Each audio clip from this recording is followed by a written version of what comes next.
This episode is brought to you by Google Pixel, the official fan phone of the NBA and WNBA. The new Pixel 8 and Pixel 8 Pro are built different. How? Take the Audio Magic Eraser tool. It helps block out distracting crowd noise so your play-by-play commentary sounds crystal clear. The only phone engineered by Google brings out the audio you care about so your videos sound as crisp as they look. Learn more at googlestore.com/pixelnba. Audio Magic Eraser requires Google Photos app. May not work on all audio elements. This episode is brought to you by Chevrolet. Now's your chance to support a team with real grit. The Chevy ZR2 family of off-road trucks.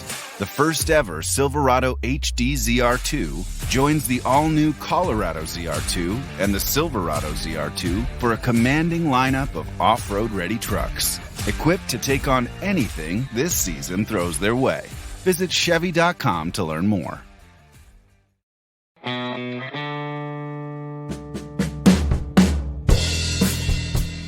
It's about to go down, Brenna. Beavers at the Ducks, the biggest sporting event in the state by far this week. It's going to be fun. There's a lot on the line. Welcome to the Oregonian Sports Podcast. I am Aaron Fentress of the Oregonian. I'm joined by KOIN 6's Brenna Greene, who's been sitting here as I finally work through my fourth take to open this show with some kind of sensible start. And I'm going to burn the outtakes.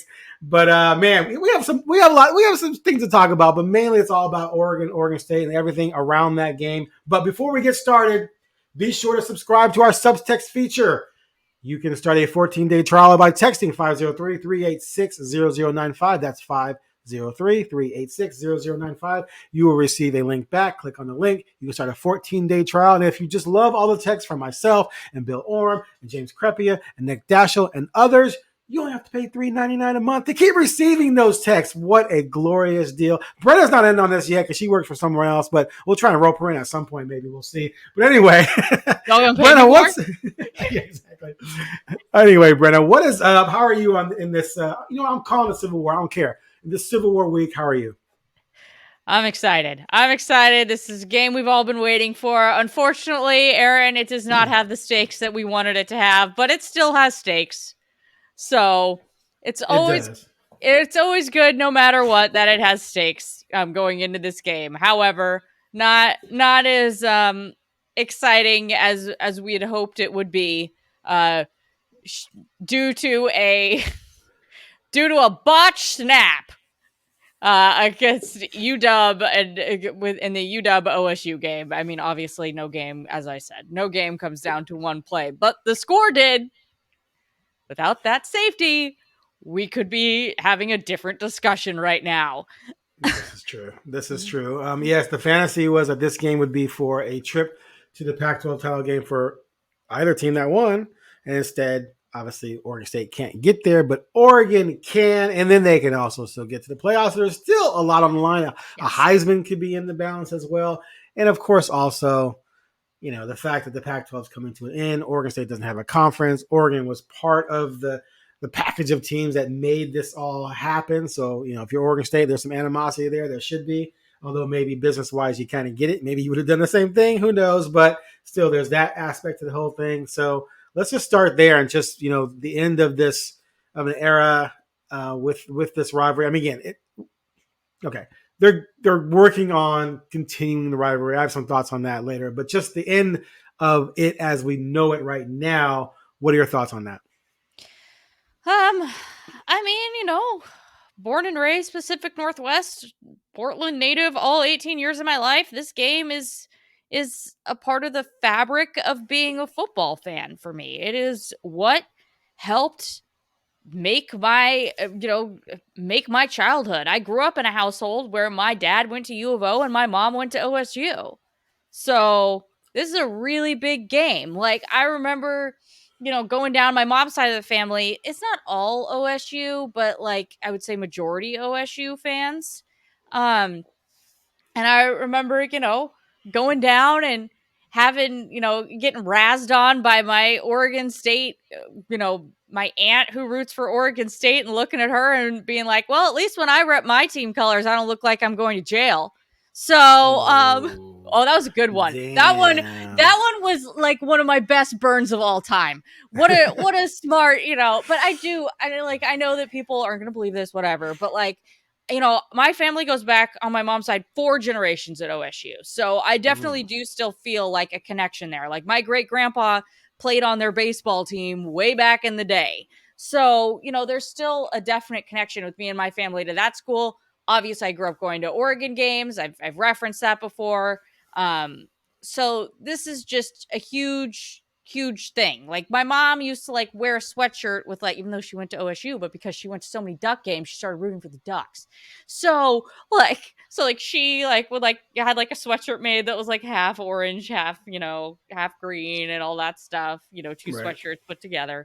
So that sort of thing. So it's just a huge part of the state. Like, I remember, gosh, in like middle school, I had a PE teacher who went to Oregon State. And so he was like, okay, before this game, we're going to like have something on the line for it as a PE class. So if you choose the Ducks to win and they win, they'll run less. But if you choose the Ducks to win and Oregon State wins, and vice versa, obviously, then you'll have to run more.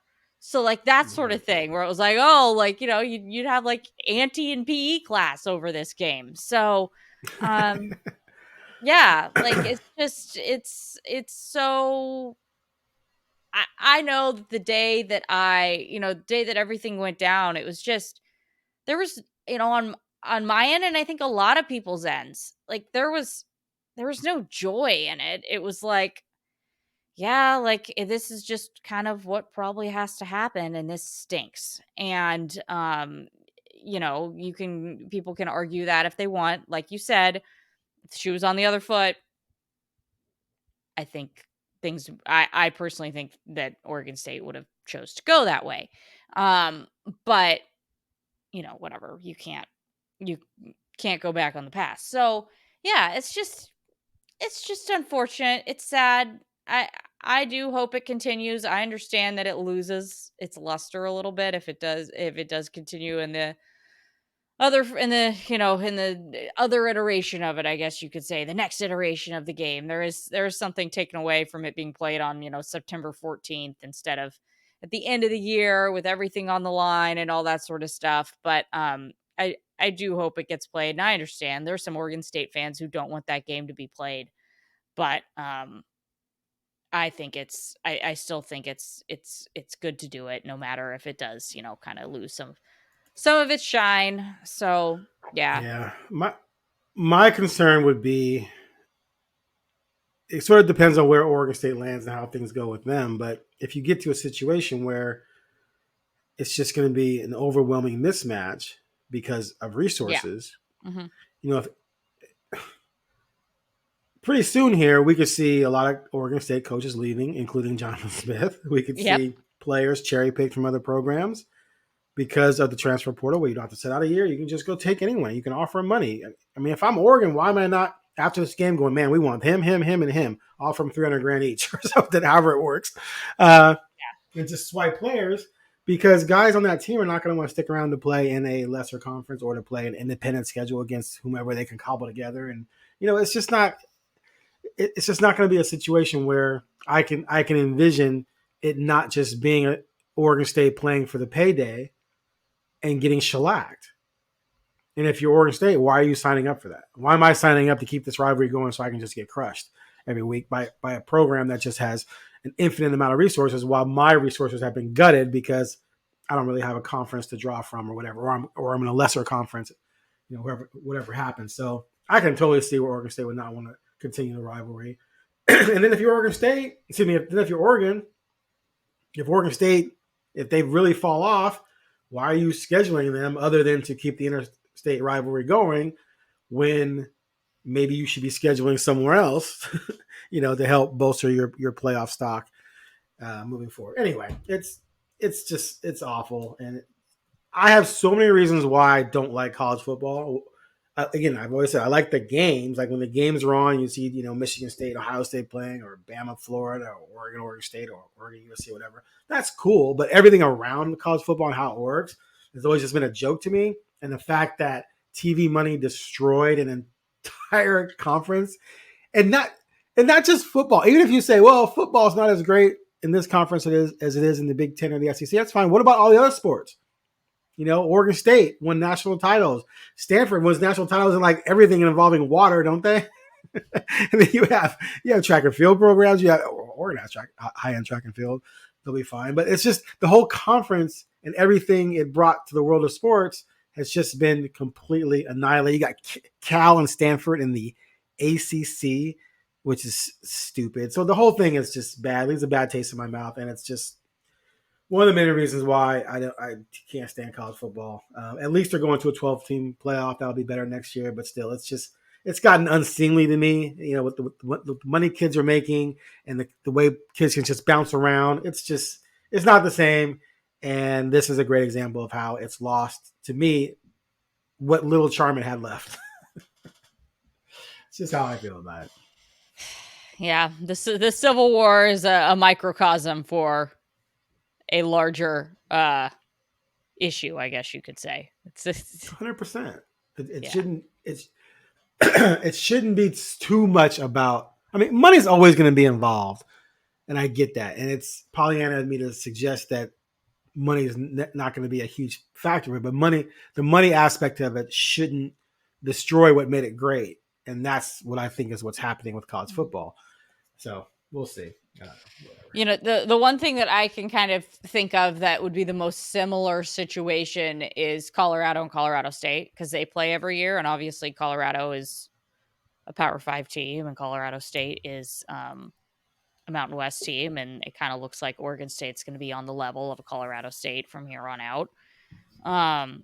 So, and that is kept that is, obviously gone for a while and a really fierce, intense rivalry still. I don't know what Colorado State's record is in that. I mean, obviously I know they've won a few over the last few years, but I don't think they've won recently.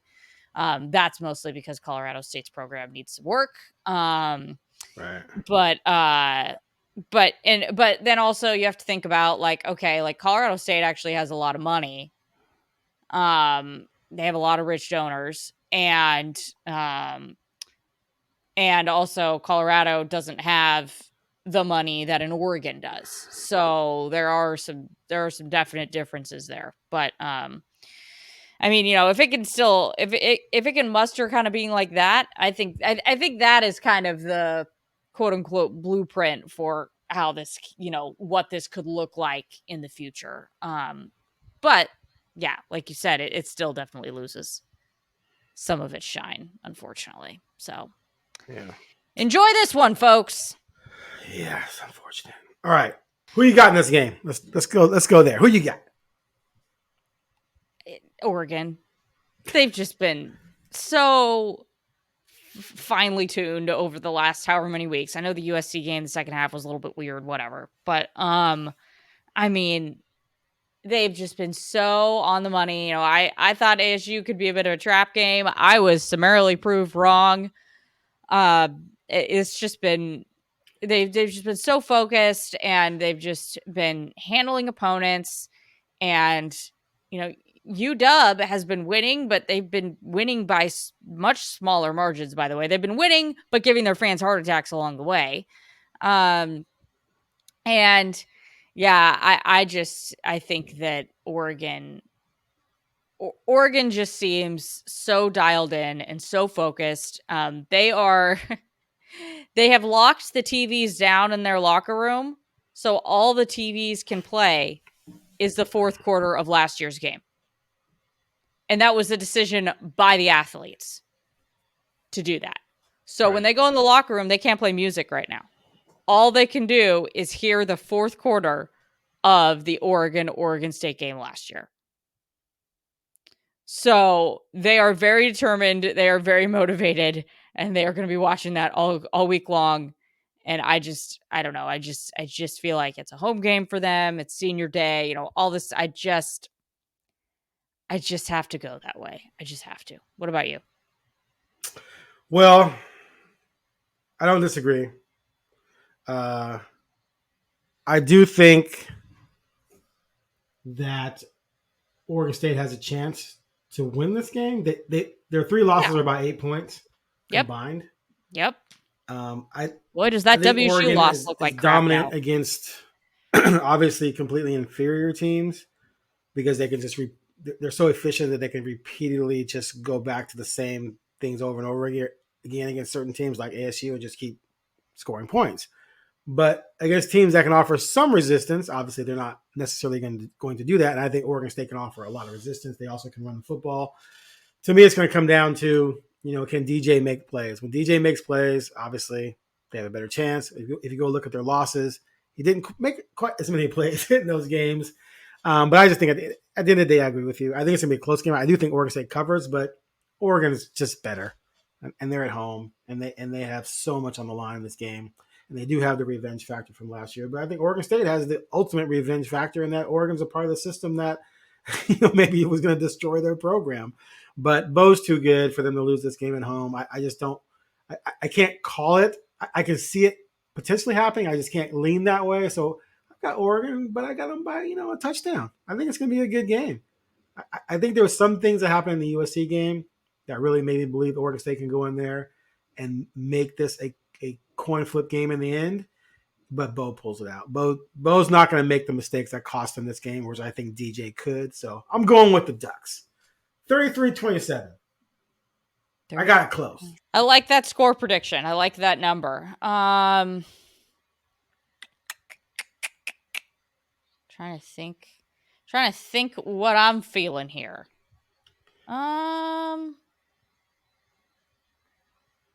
I think it's going to be all touchdowns for Oregon. So I will go 35-20. I'll go 35-27. You're copying me. Very much different. You're copying me. No. Yeah, that's I think that Bo's gonna get a touchdown every time. So yeah, I like that. I'm down with that. There you go. There's our so now we have the over under set, I guess. It's 34 points for Oregon. So there you go.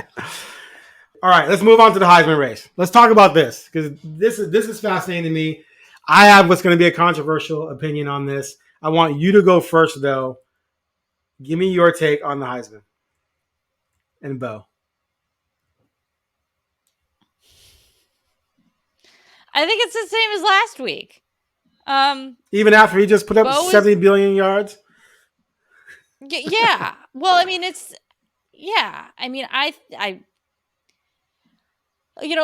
the last 2 weeks were great, or the last week was great for both him and Jaden. I think Penix is out.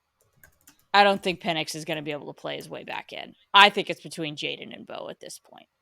Penix has just been too inconsistent, all over the place. I know that he had that big throw on third down against Oregon State, which I was really impressed by, but it just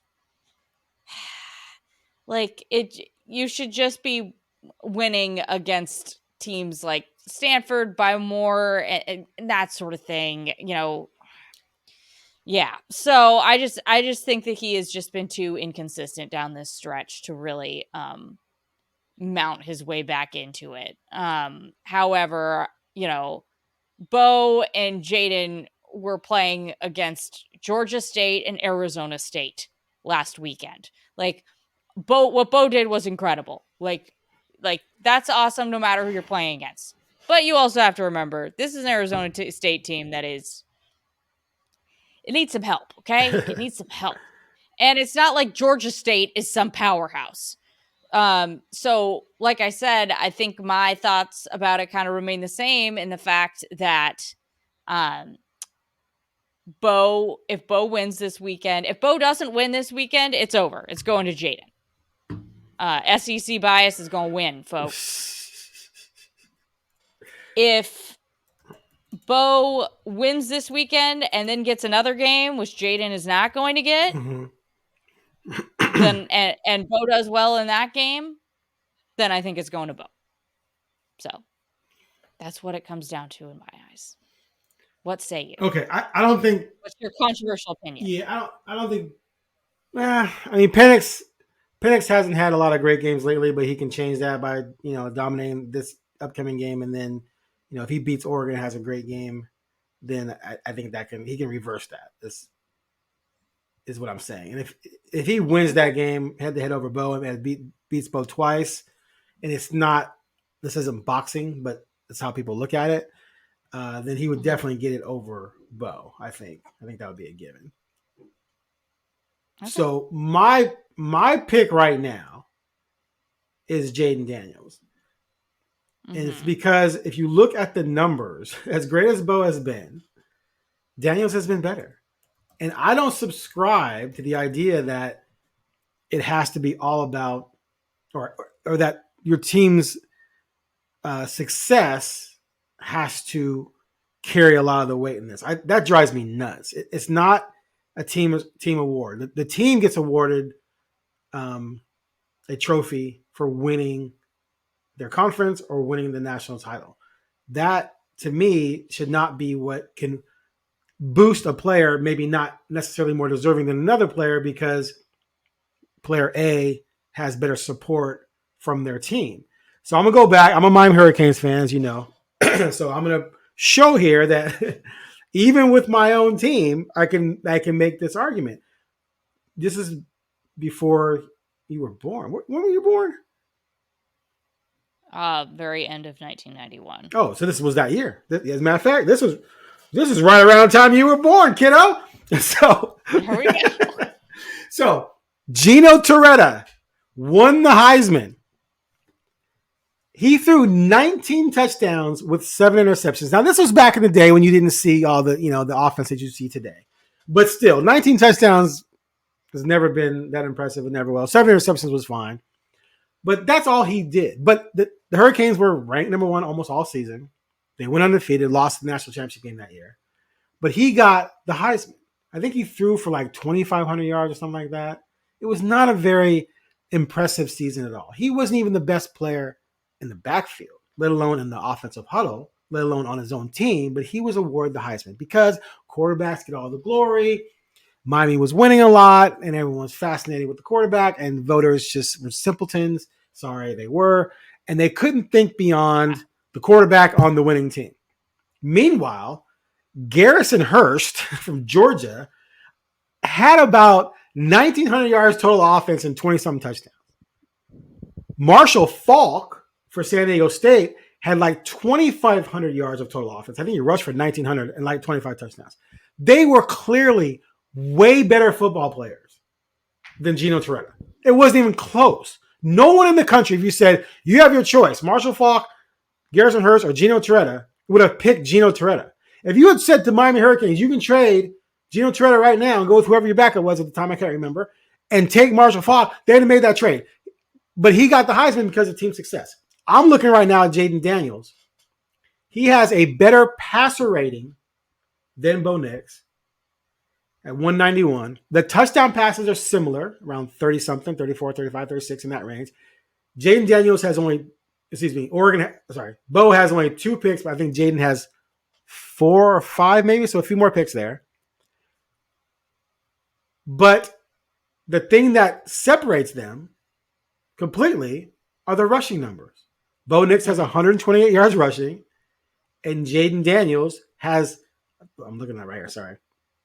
He is at 1,000 with 10 touchdowns. So when you add it up, one guy has about 4,600 yards and 46 touchdowns, and the other one has about 3,700 yards and 40 touchdowns. So one has way more yards, better passer rating, more total touchdowns. Now, Bo has 1 loss. LSU has 3 losses. 2 of those losses, however, were to whom? Undefeated Florida State, and of course, 1 loss, Bama. That's a good group of guys of teams to lose to. Now they do lose to, I think, who's the other one? Sorry, I'm trying to call it up here. Was it Missouri? Maybe. I honestly, I do not. You haven't been breaking down Jaden Daniels? I gave you the prep. No, I'm just kidding. Calling me up here. Okay. They lost to Mississippi. That's right. I think Mississippi was ranked at the time. Now, in those 3 losses, this is what's crazy. In the 3 losses, dude, I swear, reference just puts up these pop-up ads. That's ridiculous. 1,000 yards passing, 7 touchdowns, just two picks, and he rushed for another. Did he rush for 234? Sorry, hold on, 64. Yeah, rushed for another 300 or so, and a couple more touchdowns. So he was really good in those losses. The problem is their defense not so great, whereas Oregon's defense has been a lot better. So do I penalize Jaden because his defense wasn't as good and they lost to 2 top 7 teams? Or do I acknowledge the fact that his season has been better? Now, the other side of that is, Bo played in more blowout victories. Had those games been closer, would he have put up better numbers? That's always an interesting argument because there's a couple of fallacies. Yeah. There's a couple of fallacies in that argument, though. Because if you throw 6 touchdowns and a half, right? In order for that game to remain close, your defense has to stink, right? It has to be 42-28 at halftime. And if that's the case, if your defense is giving up that many points, you're probably going to have some losses along the way, and you're not going to be that good anyway. Or maybe you don't score as much early yourself and you play longer, but you still get the same stats just spread out over 4 quarters instead of 2 quarters. So the idea that Bo Nix would have thrown 10 or 12 touchdown passes in that game is not a thing. That's not going to happen. They were hot early. Mm-hmm. They got rolling early. It's not something that's going to necessarily carry over. But you could make that argument if you wanted to, I guess. At the end of the day, though, for me, I have Jaden 1 because if you're going to throw for 4,000 and rush 4,000, that's just stupid to me. And someone else has to be in that world for me to say that they deserve the Heisman over you. So I have Daniels 1, Bo 2. I'm going to keep Penix 3 because I want to see what he does, because if he beats Bo again, then he probably moves ahead of Bo, unless we can make the stat argument again there, because then you can say, okay, well, Bo had a good game at Washington. If Bo has a good game in the conference championship game, but they lose because Penix lights up his defense, then you can balance things out over the totality of the season because Bo has been more consistent. But for right now, Daniels, Nix, Penix. Yeah, I don't know. I just from watching Penix this weekend in person for the second time this season, and obviously watching him on TV almost every single week, I'm just not as impressed as I was last year. And there was a stretch there in the first half where he hadn't completed a pass. He was like 0 for 7, and like at one point it was like 2 for, I counted and I forget what it was now. I totally forget. It was like 2 for 13 or something like that. I have a text message on my phone about it now that I'm thinking about it, but I don't remember what it exactly was. So, he just he's not popping for you. I don't know. He's not popping for you. No, he's not.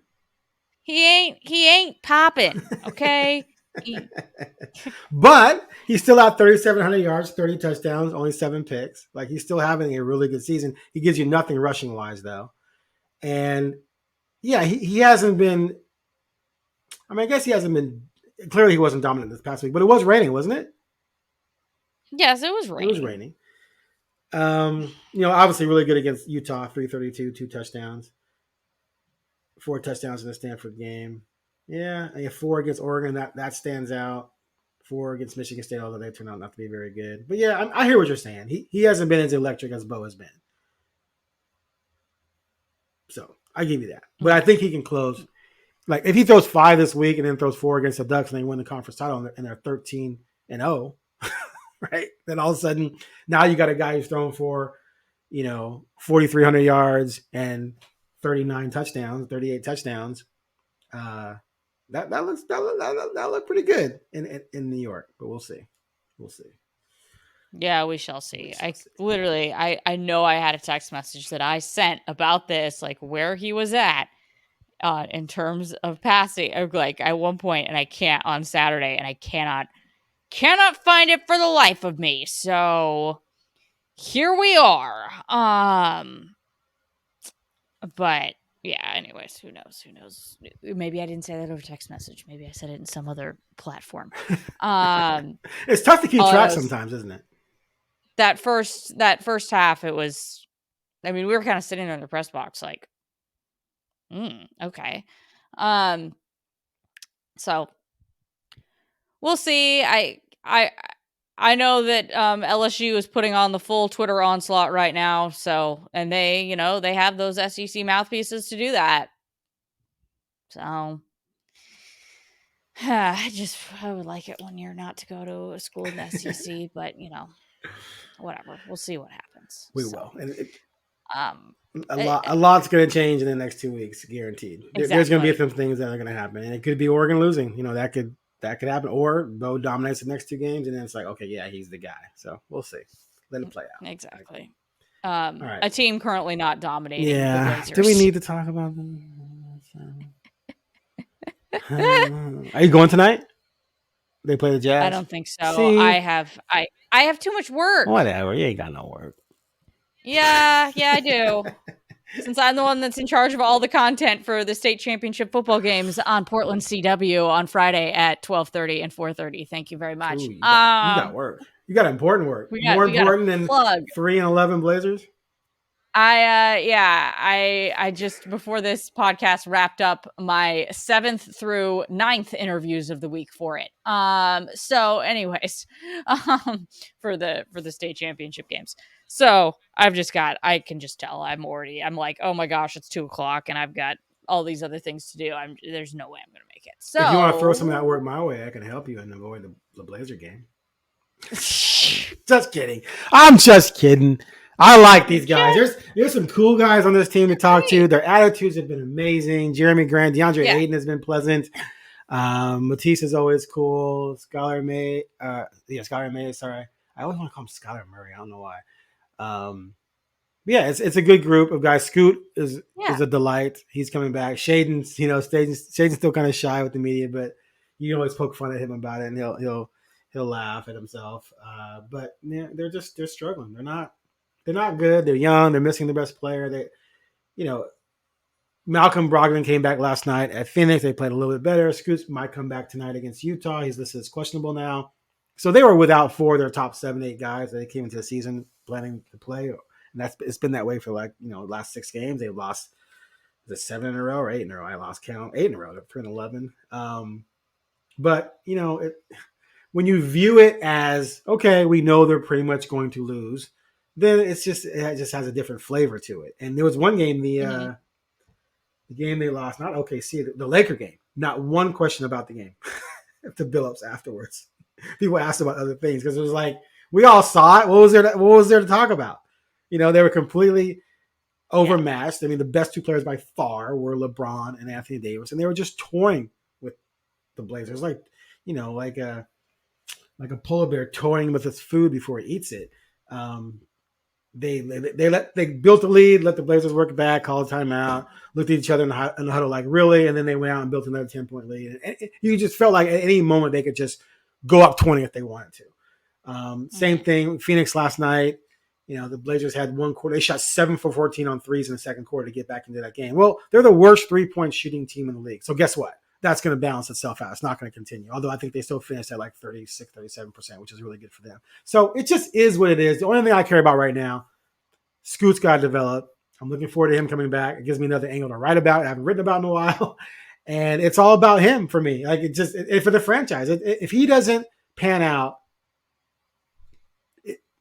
Blazers are toast. They've invested so much in that and taking him at 3 and not moving him to help Dame. If that doesn't work out, they're toast for the next 10 years. It's a 10-year mistake if that doesn't work out.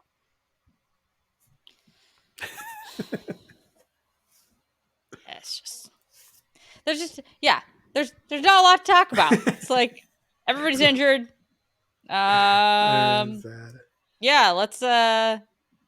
Let's it's too bad the draft. I mean they didn't even want to tank this early. Here we are. They somehow got forced into tanking. It's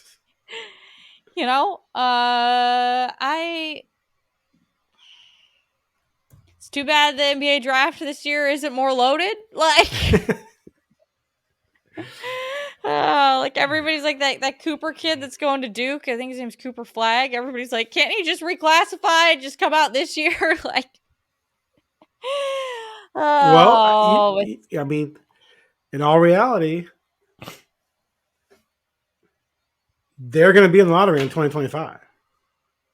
Oh yeah, like they're gonna be in the lottery for sure. Obviously, we know this year that's just a given, and they're going to trade some parts, right? Either this by the deadline or next summer or by the next deadline to get more draft capital, and they're not going to have enough talent to avoid the lottery. So the question is, how aggressive are you in assuring that you're going to be one of the worst 5 teams so that you have a chance at getting Cooper Flag?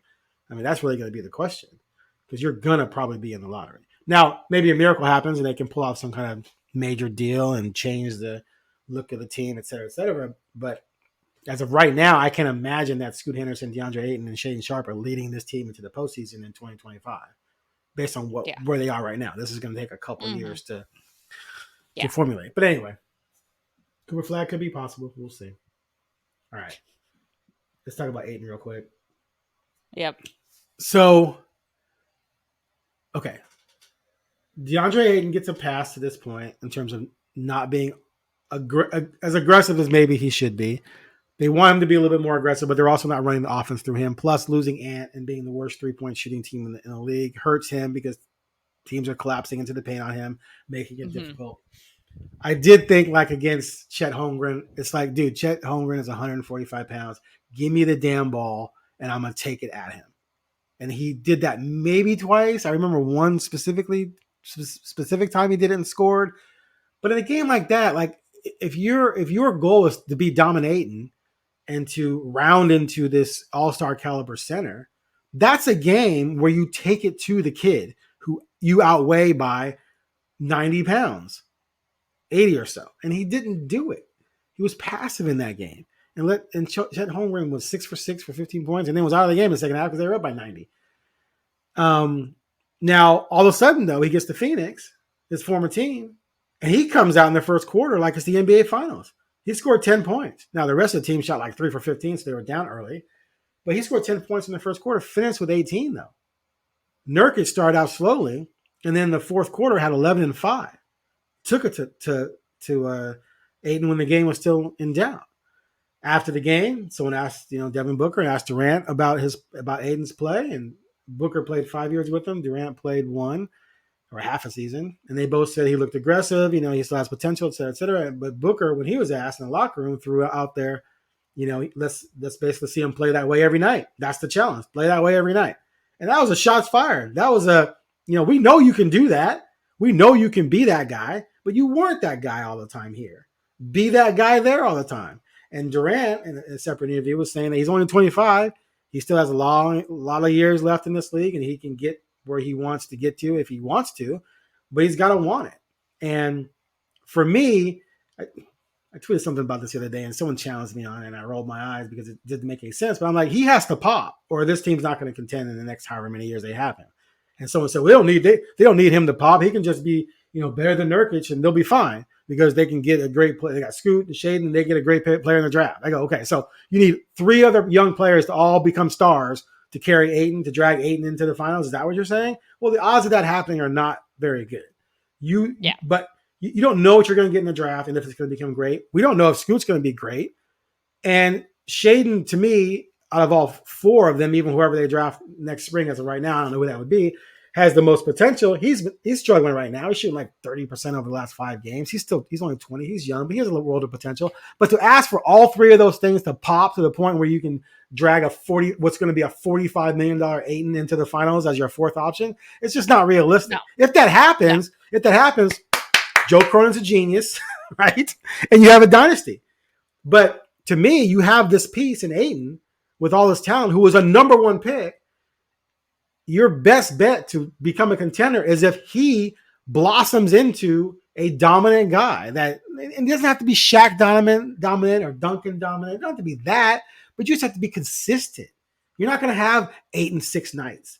you're going to be a consistent force on this team that other people can play off of. If that happens, now you got one, and if Shaden's two, now you need one more. If Scoot can pop, or another pick, or maybe you sign a free agent. But if Aiden's, at $34 million, and his contract comes up in 3 years, when Scoot and Shaden are maybe finally ready to win, and now you got to give him $45 million to stay or whatever, and he's just disaster. So Booker's right, man. And Aiden's been cool about everything. The offense, look, I give him a pass too. They're not running plays for him. And when the rest of the guys around you are shooting 30% on threes and teams can just ignore them and collapse on you, it is not your fault. He's shooting 57%, which I think his career is about that. So he's just not getting the shots. But there are some nights when I'm just like, DeAndre, there's no way that guy can guard you. Command the ball and go make something happen. And that's what he's going to need to do moving forward, I believe, for this team to have success. Yeah, I mean, he's obviously, they need to have a big who is impactful. They need to have a big who is more impactful than what Nurkic was here in order to get any sort of semblance of a team that is going to compete at the highest of levels. It's not me calling out Nurkic whatsoever. It's just, look, Aiden's supposed to be better than him. Right.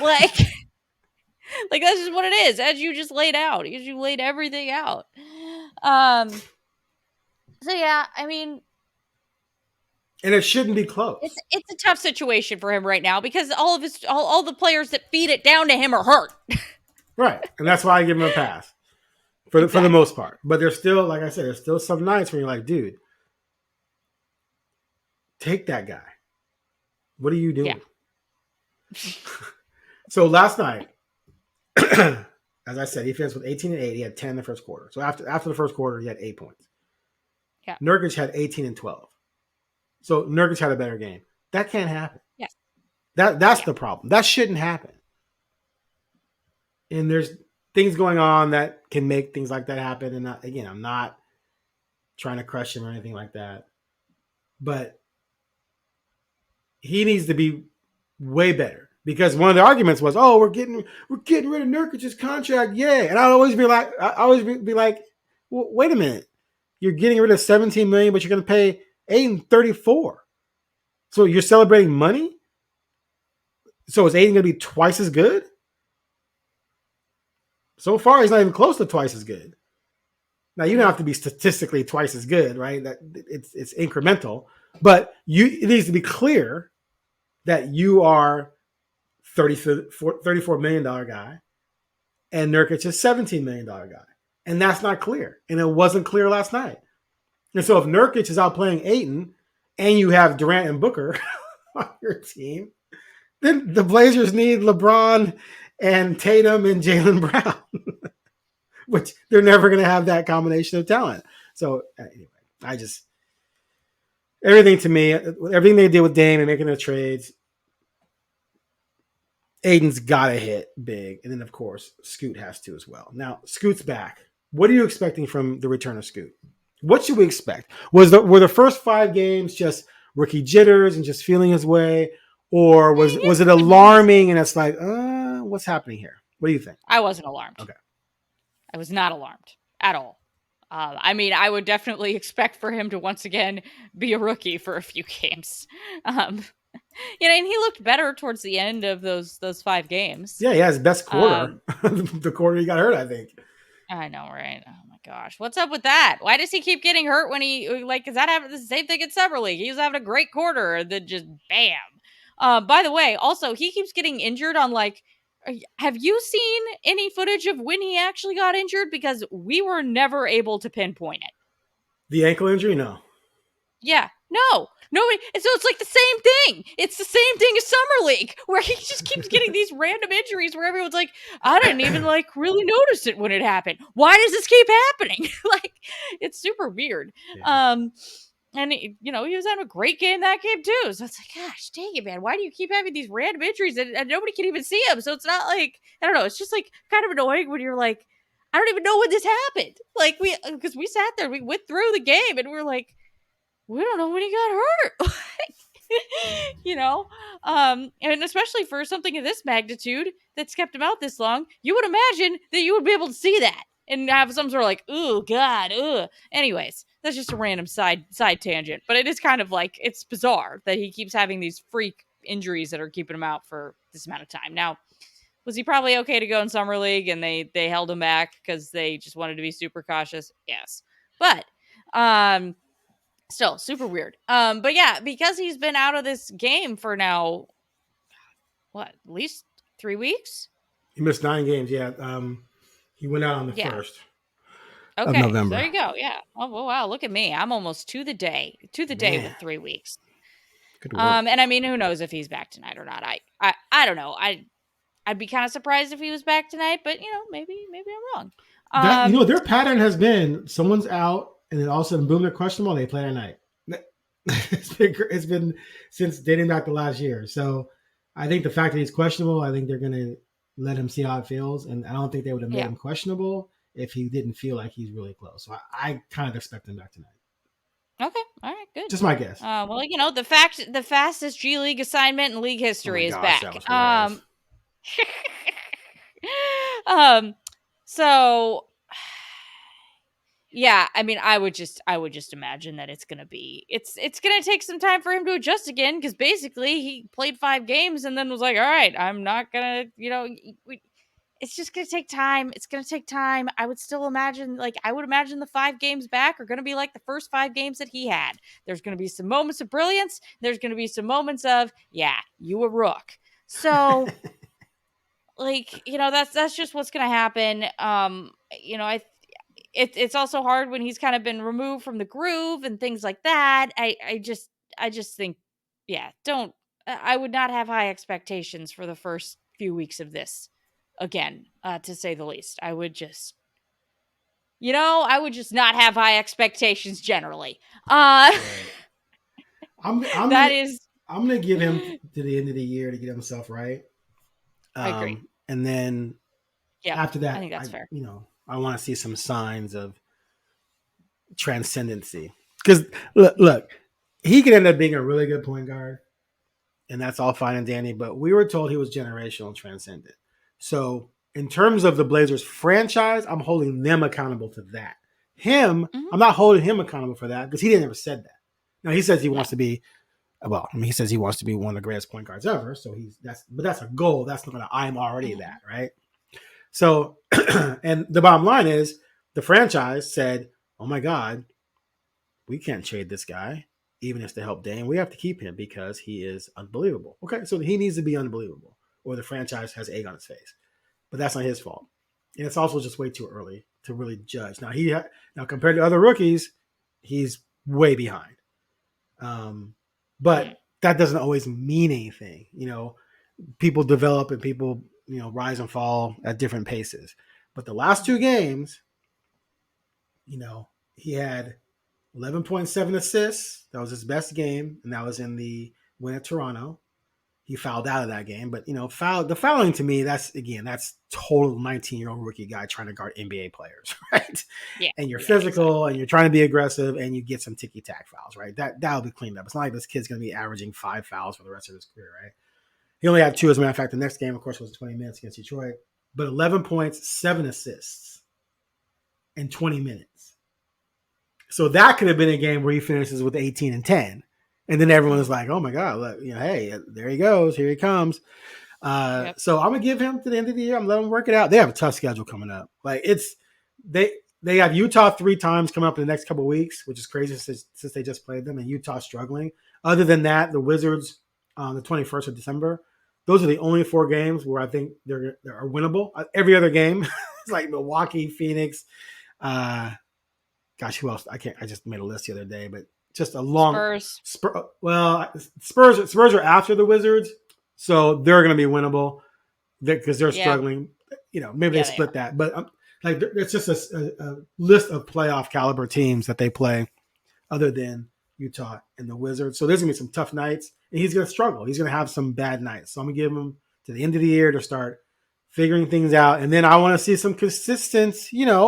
Again, not great, just give me consistently. 14, 15, and 8, shrink the turnovers a little bit, make a couple threes here and there. He's only made 2 out of 21, which is crazy. You know, you don't have to shoot 40%. Shoot 30. You know, and then you can at least, you're setting the table for something to improve upon. Because right now, after 5 games, it's just like, oh my God, what is happening? But it was just 5 games. So how can we judge that? Yeah, it's tough. It's gonna take time, like you said. Gonna take time. We shall see. All right, we got anything else? What are you doing for Thanksgiving? Nope. Working.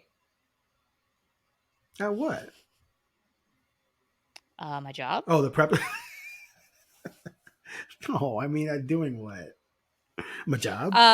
Well, prepping for the stuff. lovely Seahawks play on Thanksgiving. Oh, Thanks, that's guys. right. You're not going to that though, right? No. Oh, you have to do your show though. But I have to anchor that night. Oh, Yeah. I'm sorry. If not, I might have been able to weasel my way out of it and just left a feature for them to run, because we'll run something that day talking about the state championship game, which is the next thing I'm working on once I'm off of this. But yeah, but because the Seahawks play, your girl be working Thanksgiving Day. Let me tell you. Do you get time and a half? For our fine friends at home listening. Do you get time and a half? The paycheck from this week is going to be banging, baby. Because you get time and a half, right? Yes. Okay. And then on Friday, you get time and a half as well. Oh, shoot. And that day is going to be easy 14-hour day. Cha-ching. Yeah. So. Oh, you're loving it. Excited to see what that looks like, I guess. And then I'm going to get really angry when I see the amount of money that got taken out for taxes. But yeah. Anyway, so yeah, this week is going to be. That's one way to look at it. This week we're gonna get paid, baby. It's so true, though. It's crazy how you work some overtime or whatever, and you're gonna get like an extra $400 on your paycheck. And they're going to take out taxes, but you're thinking it's going to be the same tax rate as your other pay. And then it ends up being 50%. So you only net $200 out of that. And it's like, wait a minute, was that worth it? Yeah, I remember that happening numerous times in my life. Wait a minute. Yeah, I don't even want to look. I might not look, honestly, because what's the point? I'm just going to get angry. Right. So. But in theory, that recalculates itself at the end of the year when you do your taxes. And so you kind of get a little bit of that back because you overpaid on that check, on that money. This is the thrilling conversation that everyone came here for. Taxes. Paychecks and taxes with Brenna and Aaron. 2 people who know a lot about making money because we're journalists. Exactly. Yeah, exactly. We're rolling in cash. All right, thanks for listening to the Oregonian Sports Podcast and our bonus financial segment. Please subscribe to the subtext feature by texting 503-386-0095. You'll get a text message back with a link. Click the link and start your 14-day trial. All right, Civil War, Scoot Henderson's coming back. We got state championship stuff coming up this weekend. I expect a lot of great and colorful information and analysis from you next week, Brenna. That's your assignment for me, because you need someone else in your life telling you to give them content, right? You don't have enough already. Yes. You don't have enough already, so I'll just pile on. And you have a good weekend. Our listeners hope you have a great weekend, great Thanksgiving weekend, and we'll be back soon.